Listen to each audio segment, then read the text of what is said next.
নমস্কাৰ, মই মজিদ। বন্ধুসকল, পলগতে চাওঁগতি সন্ধিয়াৰ 7টা গুৰুত্বপূৰ্ণ খবৰ। প্ৰথমটো খবৰ, অসমৰ মুছলমান ল'ৰা ছোৱালী এদিন DC, SP, ডাক্তৰ, ইঞ্জিনিয়াৰ আৰু বিজ্ঞানী হ'ব। এদিন সিহঁতে নিজেই হেলিকপ্টাৰ কিনি তাত উঠি ঘূৰি ফুৰিব। তাৰ বাবে অহা 10টা বছৰ বাকী সকলো পাহৰি কেৱল তপস্যাৰ দৰে পঢ়া শুনাত মনোনিৱেশ কৰক। ৰাজ্যৰ মুছলমান শিক্ষাৰ্থীক উদ্দেশ্যি এই মন্তব্য TMCৰ বিধায়ক শ্বেৰমান আলী আহমেদৰ। পৰৱৰ্তী খবৰ, সাৱধান ৰাজ্যবাসী, ৰাজ্যত পুনৰ বতৰ ল'ব কাল ৰূপ। আগন্তুক 24 ঘণ্টাত ৰাজ্যত হ'ব মুখলধাৰ বৰষুণ আৰু এই সন্দৰ্ভত ৰাজ্যৰ 22খন জিলাত এলাৰ্ট জাৰি ভাৰতীয় বতৰ বিজ্ঞান কেন্দ্ৰৰ। ৰাজ্যত পুনৰ ধাৰাসাৰ বৰষুণৰ আগজাননী। ৰাজ্যৰ 22খন জিলাত বতৰ বিজ্ঞান কেন্দ্ৰই জাৰি কৰিছে য়েল্লো এলাৰ্ট। কেইবাখনো জিলাত প্ৰবল বৃষ্টিপাত আৰু বৰষুণৰ আশংকা। ৰাজ্যৰ কোন কোন জিলাত হ'ব পাৰে মুখলধাৰ বৰষুণ চাওঁ আহক। তাৰ আগতে আপুনি কমেণ্টত জনাওক যে আপুনি অসমৰ কোনখন জিলাৰ পৰা ভিডিঅ'টো চাই আছে আৰু আপোনাৰ জিলাখনত বৰষুণ হৈ আছেনে নাই। প্ৰথমতে আছে কামৰূপ মহানগৰ আৰু কামৰূপ জিলাত বতৰ বিজ্ঞান কেন্দ্ৰই সতৰ্কবাণী অৰ্থাৎ এলাৰ্ট জাৰি কৰিছে। লগতে কোকৰাঝাৰ, চিৰাং, বঙাইগাঁও, গোৱালপাৰা, মৰিগাঁও, নগাঁও, যোৰহাট, শিৱসাগৰ, চৰাইদেউ, ডিব্ৰুগড়ত মুখলধাৰ বৰষুণৰ আশংকা। তিনিচুকীয়া, ধেমাজি, লখিমপুৰ, মাজুলীতো জাৰি কৰা হৈছে য়েল্লো এলাৰ্ট। পশ্চিম কাৰ্বি আংলং, কাছাৰ, হাইলাকান্দি আৰু শ্ৰীভূমি জিলাতো সতৰ্কবাণী জাৰি বতৰ বিজ্ঞান কেন্দ্ৰৰ। এই জিলাসমূহত বিজুলী ঢেৰেকণিসহ প্ৰবল বৰষুণৰ আশংকা বতৰ বিজ্ঞান কেন্দ্ৰৰ। পৰৱৰ্তী খবৰ, দেশৰ কোটি কোটি কৃষকলৈ জৰুৰী খবৰ। কৃষকসকলে বাধ্যতামূলকভাৱে কৰিব লাগিব কৃষক পঞ্জীয়ন অৰ্থাৎ ফাৰ্মাৰ ৰেজিষ্টাৰ, অন্যথা বঞ্চিত হ'ব চৰকাৰী আঁচনি লাভৰ পৰা। দেশৰ কোটি কোটি কৃষকৰ বাবে ডাঙৰ খবৰ। আপুনি কৃষক পঞ্জীয়ন কৰিলেনে? যদি কৰা নাই তেন্তে শীঘ্ৰেই কৰি লওক। ঘৰতে বহি অতি সহজ প্ৰক্ৰিয়াৰে কৰিব পাৰিব কৃষক পঞ্জীয়ন। এই সন্দৰ্ভত মুকলি কৰা হৈছে বিশেষ পৰ্টেল। এই পৰ্টেলৰ জৰিয়তে সহজতে কৰিব পাৰিব eKYC। পৰ্টেলৰ জৰিয়তে কৃষকসকলে লাভ কৰা ধন পোনে পোনে পৰীক্ষা কৰিব পাৰিব। ইয়াৰ উপৰি নাম, বেংক একাউণ্ট বা আধাৰৰ তথ্য ভুল থাকিলে নিজেই সংশোধন কৰিব পাৰিব। কিস্তি নোপোৱা বা কোনো সমস্যা থাকিলে কৃষকসকলে এই পৰ্টেলৰ জৰিয়তে দিব পাৰিব অভিযোগ। https://pmkisan.gov.in/ এই অফিচিয়েল ৱেবছাইটলৈ গৈ কৰিব পাৰিব পৰীক্ষা, সবিশেষ তথ্য জানিব পাৰিব। দৰ্শকসকল, আৰু বহুতো গুৰুত্বপূৰ্ণ খবৰ আছে। তাৰ আগতে আপোনাক জনাওঁ যে যদি আপুনি এতিয়ালৈকে এইটো ভিডিঅ'ত লাইক কৰা নাই তেন্তে এতিয়াই ভিডিঅ'টোত লাইক কৰি দিয়ক।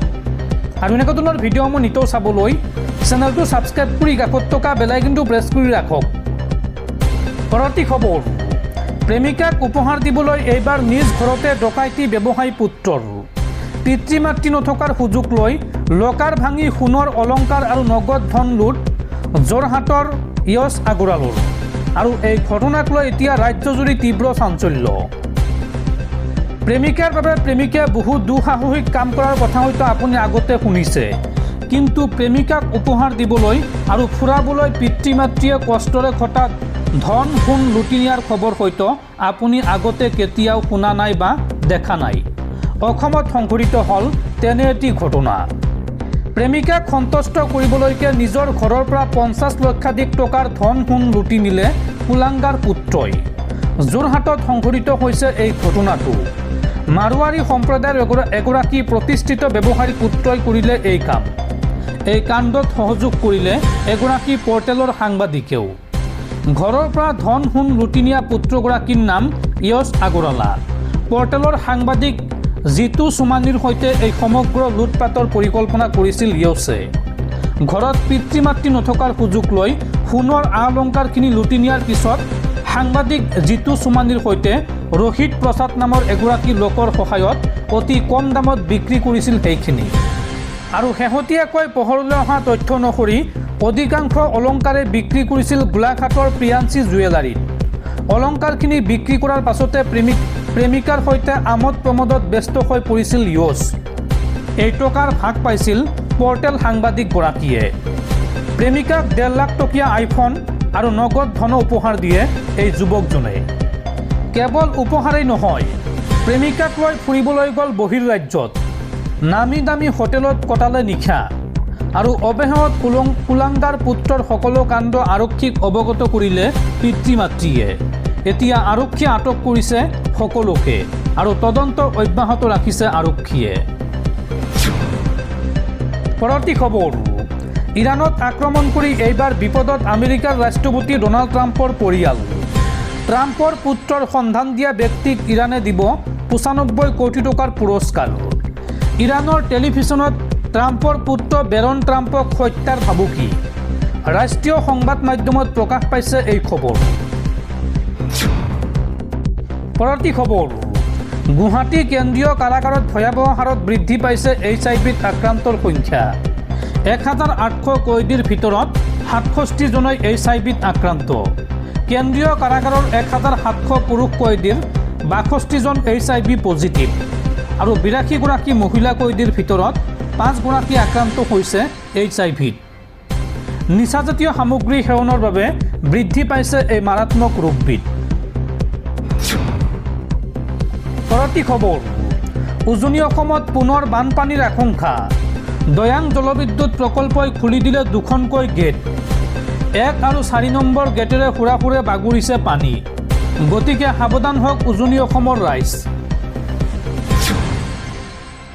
পৰৱৰ্তী খবৰ, অসমৰ বাহনত আক্ৰমণ কৰা মেঘালয়ৰ প্ৰতিটো দুষ্কৃতিকাৰীক গ্ৰেপ্তাৰ কৰা হ'ব। খাচী ছাত্ৰ সন্থাৰ নেতৃত্বত মেঘালয়ত আক্ৰমণ কৰা হৈছিল 31খন বাহনত। এই আক্ৰমণৰ ঘটনাত আহত হৈছিল 18 গৰাকীকৈ লোক। শ্বিলং কাণ্ডক লৈ 19খন এজাহাৰ পঞ্জীয়ন। বিধানসভাত 19 আগষ্টৰ মেঘালয় কাণ্ডৰ তথ্য দি দোষীক কঠোৰ শাস্তি প্ৰদানৰ হুংকাৰ মেঘালয়ৰ মুখ্যমন্ত্ৰী কনৰাড চাংমাৰ। পৰৱৰ্তী খবৰ, গোলাঘাটৰ চিকিৎসক ভাস্কৰ হাজৰিকাক গ্ৰেপ্তাৰ। ভুল চিকিৎসাৰ অভিযোগত গ্ৰেপ্তাৰ কৰা হৈছে চিকিৎসকজনক। ভুল চিকিৎসাত জস্মিতা বৰাৰ মৃত্যুৰ অভিযোগত গ্ৰেপ্তাৰ কৰা হৈছে চিকিৎসকজনক। গোলাঘাটৰ HGM নাৰ্ছিং হোমত 25 জুলাইত কৰিছিল অস্ত্ৰোপচাৰ আৰু অস্ত্ৰোপচাৰৰ পাছতে মৃত্যু হৈছিল যুৱতীগৰাকীৰ আৰু যুৱতীগৰাকীৰ পৰিয়ালৰ এজাহাৰৰ ভিত্তিত গ্ৰেপ্তাৰ কৰা হৈছে চিকিৎসক ভাস্কৰ হাজৰিকাক। পৰৱৰ্তী খবৰ, পুনৰ 21 দিনৰ পেৰলত মুক্তি। ধৰ্ষণ আৰু হত্যাৰ গোচৰত দোষী সাব্যস্ত হোৱা গুৰমিত ৰাম ৰহিম সিং। বিগত 6 বছৰত 17 বাৰ পেৰলত মুক্তি পাইছে এইগৰাকী ৰাম ৰহিমে। ধৰ্ষণ আৰু হত্যাৰ পৃথক গোচৰত দোষী সাব্যস্ত আৰু শাস্তি লাভ কৰা ডেৰা চাচা চৌদাৰ মুৰব্বী গুৰমিত ৰাম ৰহিম সিঙক পুনৰ 21 দিনৰ পেৰেল অৰ্থাৎ সাময়িক মুক্তি প্ৰদান কৰা হৈছে। মঙলবাৰে পুৱা গুৰমিত ৰাম ৰহিম সিঙে কটকটীয়া নিৰাপত্তাৰ অধীনত হাৰিয়ানাৰ ৰহটকৰ সোণাৰীয়া জেলৰ পৰা ওলাই আহে। 2020 চনৰ অক্টোবৰৰ পৰা এইবাৰলৈকে তেওঁৰ এয়া 17 সংখ্যক মুক্তি। বাতৰি অনুসৰি মঙলবাৰে পুৱা 6:05 কটকটীয়া নিৰাপত্তাৰ অধীনত ৰাম ৰহিমে জেলৰ পৰা ওলাই আহি চিৰাচাস্থিত ডেৰাৰ মুখ্য কাৰ্যালয়লৈ ৰাওনা হয়। ইয়াৰ পূৰ্বে 26 মে'ত তেওঁক 30 দিনৰ পেৰেল দিয়া হৈছিল। সেই সময়ছোৱাৰ পিছত 26 জুনত পুনৰ সোণাৰীয়া জেললৈ উভতি আহে। উল্লেখযোগ্য যে তেওঁৰ দুগৰাকী মহিলা অনুগামীৰ ধৰ্ষণৰ গোচৰত দোষী সাব্যস্ত হয় ৰাম ৰহিম আৰু 2017 চনৰ আগষ্ট মাহত তেওঁক সোণাৰীয়া কাৰাগাৰলৈ প্ৰেৰণ কৰা হৈছিল। পিছত শিলচাৰ সাংবাদিক ৰামচন্দ্ৰ ছত্ৰপতিৰ হত্যাকে ধৰি আন কেইবাটাও গোচৰত দোষী সাব্যস্ত হৈছিল। মঙলবাৰে তেওঁক মুকলি কৰি দিয়াৰ লগে লগে তেওঁ পেৰল বা ফাৰ্লত জেলৰ পৰা 17 বাৰৰ বাবে বাহিৰলৈ ওলাই আহিল।